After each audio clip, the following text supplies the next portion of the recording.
Good morning प्यारे student, कैसे हैं आप? ठीक है ना? बहुत दिनों बाद आपसे मुलाकात हो रही है। मैं भी अपने घर आपको बहुत ज़्यादा मिस करता था। सोचता था बच्चे तैयारी कर रहे हैं नहीं कर रहे हैं, तो अब मैंने सोचा क्यों ना मैं आपको ऑनलाइन क्लास ही देना शुरू कर दूं। तो मैं सनराइज इंटर कॉलेज की जानिब से आज से यानी कि 22 अप्रैल से ऑनलाइन क्लास चालू कर रहा हूं, जिसमें मैं आपको बायो और साइंस के टॉपिक्स पढ़ाऊंगा चैप्टर वाइज। तो आज हम शुरू करते हैं पहला चैप्टर बायो का, जिसका नाम है जीवों में जनन। जनन मतलब रिप्रोडक्शन। रिप्रोडक्शन क्या होता है? तो रिप्रोडक्शन के बारे में हम बात कर रहे हैं।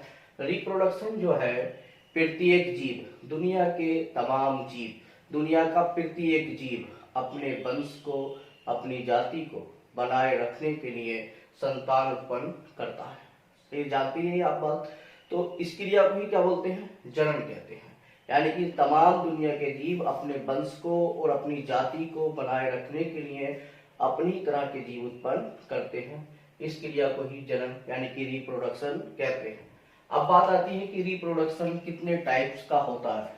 तो रिप्रोडक्शन जो होता है 2 टाइप्स होता है। फर्स्ट टाइप होता है एसेक्सुअल, एसेक्सुअल, और दूसरा होता है सेक्सुअल। सेक्सुअल, एसेक्सुअल रिप्रोडक्शन और सेक्सुअल रिप्रोडक्शन यानी कि अलैंगिक जनन और लैंगिक जनन। अब बात करते हैं अलैंगिक जनन, इसको बोलते हैं अलैंगिक जनन। दूसरा होता है लैंगिक जनन। तो हम बात कर रहे हैं आज अलैंगिक जनन की। अलैंगिक जनन क्या है? अलैंगिक जनन, अलैंगिक जनन जो पाया जाता है मोनोरा, प्रोटिस्टा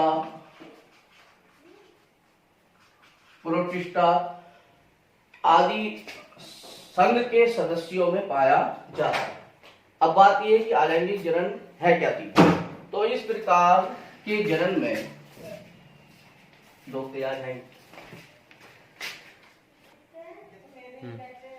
इस प्रकार के जनन में एक ही जीव, इस प्रकार के जनन में यानी कि अलैंगिक जनन में, इस प्रकार के जनन में एक ही जीव संतान उत्पन्न करने की क्षमता रखता है। ये संतान अपने पेरेंट्स यानी कि जनक के बिल्कुल समान होती है, यानी कि समरूप होती है। क्या होती है भाई? समरूप। समरूप को हम क्लोन भी बोलते हैं, इंग्लिश में इसको क्लोन बोला जाता है। क्लोन का मतलब होता है बिल्कुल समान, माता पिता के समान। तो अलैंगिक जनन में कितने जीव भाग लेते हैं संतान उत्पन्न करने के लिए? तो केवल एक जीव भाग लेता है। कितना? एक जीव भाग लेता है, इसलिए इसको एकल जनन भी कहा जाता है। तो एक जीव संतान उत्पन्न करने की क्षमता रखता है। यह संतान अपने जनक के बिल्कुल समरूप होती है, अर्थात क्लोन होती है। और ये कौन से जीवों में पाया जाता है? प्रोटिस्टा और मोनेरा संघ के सदस्यों में पाया जाता है। जैसे कि हाइड्रा में पाया जाता है, और दूसरा छिपकली में भी पाया जाता है। ये बताऊंगा कैसे पाया जाता है। छिपकली में, हाइड्रा में पाया जाता है, शैवाल में पाया जाता है, कवक में पाया जाता है, जीवाणु में पाया जाता है। सही है ना? अलैंगिक जनन कुछ, और दुनिया के तमाम पौधों में भी अलैंगिक जनन ही पाया जाता है। तो आज हम अलैंगिक जनन के बारे में ही बात करेंगे। तो हम स्टार्ट कर रहे हैं अलैंगिक जनन की विधियां। तो बच्चों, अलैंगिक जनन की अनेक विधियां होती हैं। पहली विधि है विखंडन। कौन सी विधि है भाई? विखंडन। इसको इंग्लिश में बोलते हैं फ्यूजन, यानी कि विखंडन। सही है? क्या चीज? विखंडन। विखंडन का मतलब क्या होता है? विखंडन का मतलब होता है टूटना। क्या होता है? टूटना। तो एक कोशिकीय जीव जो होता है, एक कोशिकीय जीव जैसे अमीबा है, पैरामीशियम है, यूग्लिना है, ये जीव जो होते हैं, इनका केंद्रक और इनका साइटोप्लाज्म 2 भागों में टूट जाता है। इस प्रकार 2 जीवों का निर्माण हो जाता है। जैसे कि मैं आपको चित्र में दिखा रहा हूं। ये आपका अमीबा है, सही है? ये इसका केंद्रक है। क्या चीज है ये? केंद्रक। अब ये धीरे धीरे इसका जो केंद्रक है वो दो भागों में बंटना शुरू हो जाएगा। फिर क्या होगा, जब दो भागों में बंट जाएगा तो इसका ये साइटोप्लाज्म भी कितने भागों में बंट जाएगा? दो भागों में बंट जाएगा। और ये फिर इसके बाद में दो जीव बन जाएंगे। तो इसमें कितने जीवों ने भाग लिया? केवल एक जीव ने भाग लिया, इसलिए इसको अलैंगिक जनन कहा जाता है। क्यों? क्योंकि जब एक जीव किसी भी क्रिया, एक जीव के द्वारा जब संतान पैदा होती है तो वो होता है अलैंगिक जनन। और ये इसकी क्या है? विखंडन विधि है। विखंडन का मतलब होता है टूटना। जब एक जीव दो या दो से अधिक भागों में टूट जाता है तो उसको क्या बोलते हैं? विखंडन कहते हैं। और ये क्रिया किसमें होती है? अमीबा में, पैरामीशियम में, युगलीना में। सही है। बाकी दूसरी विधि के बारे में बात कर। दूसरी विधि है मुकुलन यानी कि बुडिंग। बुडिंग विधि द्वारा हम समझेंगे तो अधिक भोजन और अधिक ताप के कारण हाइड्रा, यीस्ट आदि जंतुओं में एक बुड का निर्माण होता है।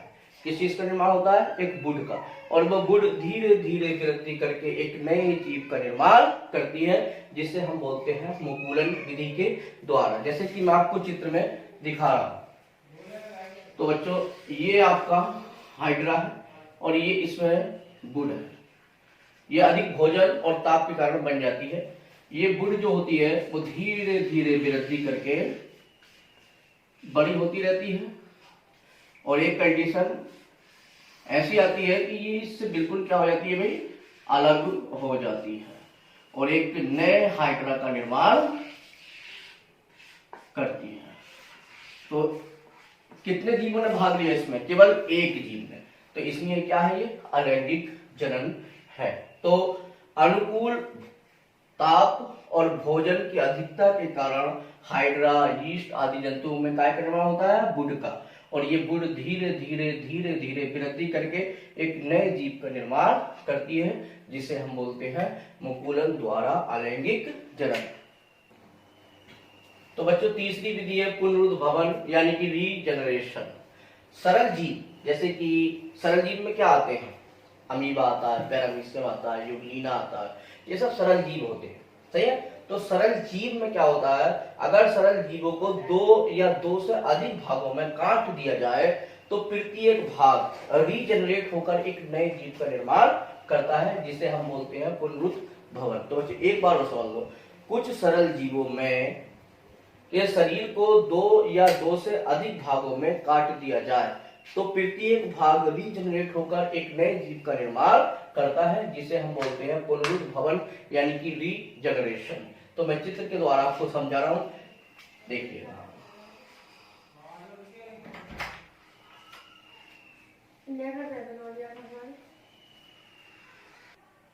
तो बच्चों इसको चित्र के द्वारा समझते हैं। अभी मैंने आपको एक चित्र बनाया था हाइड्रा का।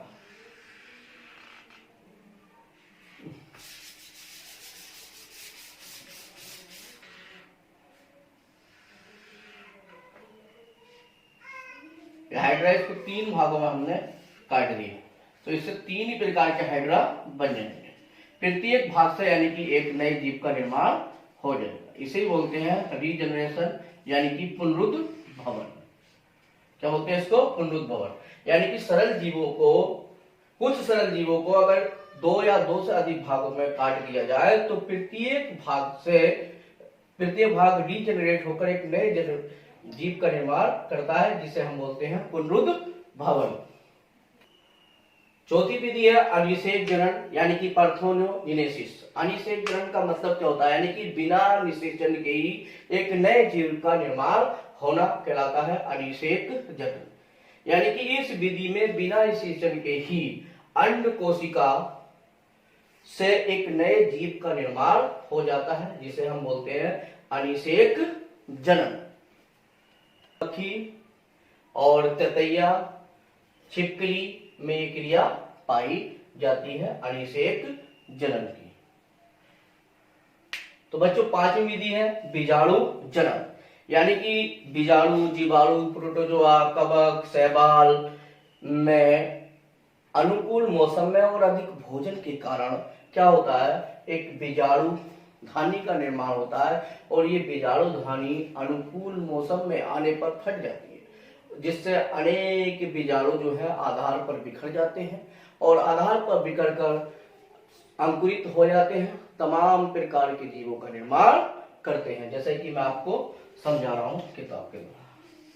ये आपका क्या है, शैवाल है। ये आपका क्या है, कवक। ये बन गई बीजाणु धनी और ये इसमें है क्या, बीजाणु। ये क्या है, इसमें सब बीजाणु भरे हुए हैं।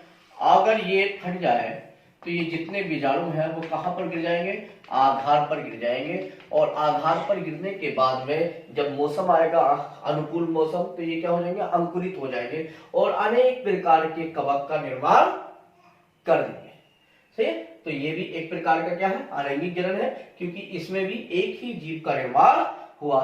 सही है, एक ही जीव से अनेक जीवों का निर्माण हुआ है, इसलिए इसको भी अलैंगिक जनन कहा जाता है। तो ये अलैंगिक जनन की 5 विधियां आपने पढ़ी। अब ये बीजाणु जनन जो होता है वो 2 प्रकार का होता है। पहला होता है चल बीजाणु द्वारा, चल बीजाणु द्वारा, और दूसरा होता है अचल बीजाणु द्वारा, अचल बीजाणु द्वारा। तो बच्चों, चल बीजाणु द्वारा और अचल बीजाणु द्वारा हम आपको कल पढ़ाएंगे।